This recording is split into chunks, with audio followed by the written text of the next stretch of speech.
ഒരാൾ പറഞ്ഞറിയല്ല, നമ്മൾ ചോദിച്ചറിയാം. ഒരു ഓണ്ടർപ്രണർ ആകുമ്പോൾ നമ്മളെപ്പോഴും പ്രൊവാക്റ്റീവ് ആയിരിക്കണം. പ്രൊവാക്റ്റീവ് എന്ന് പറഞ്ഞു കഴിഞ്ഞാൽ ഒരു എക്സാമ്പിൾ പറയുകയാണെങ്കിൽ ഒരു കല്യാണം നടത്തണമെന്ന് വിചാരിക്കുക. ഇപ്പൊ എന്റെ നാട്ടില് ഒരു ജംഗ്ഷൻ ഉണ്ട്. ആ ജംഗ്ഷനിൽ വെച്ചിട്ടാണ്, ഒരു ഹാളിൽ വെച്ചിട്ടാണ് കല്യാണം നടക്കുന്നത് വിചാരിക്കുക. അപ്പൊ നമ്മൾ എന്ത് ചെയ്യും? വിളിക്കാൻ വേണ്ടി ആളുകളെ പ്ലാൻ ചെയ്യും.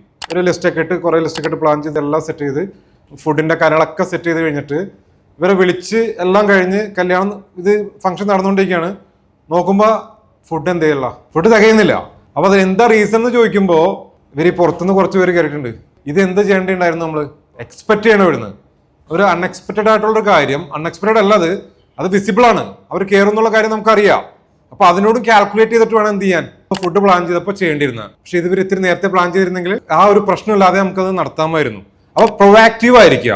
ഒരു ഓണ്ടർപ്രണറെ സംബന്ധിച്ചിടത്തോളം എന്താണ് വരാൻ പോകുന്നത് ഒരാൾ പറഞ്ഞറിയല്ല, നമ്മൾ ചോദിച്ചറിയുക, എക്സ്പേർട്സ് ആയിട്ട് ഡിസ്കസ് ചെയ്യുക. പിന്നെ നമുക്ക് ഈ പറഞ്ഞ പ്രശ്നം അതിന്റെ ആ ഒരു തോത്, ആ റേറ്റ് കുറവായിരിക്കും.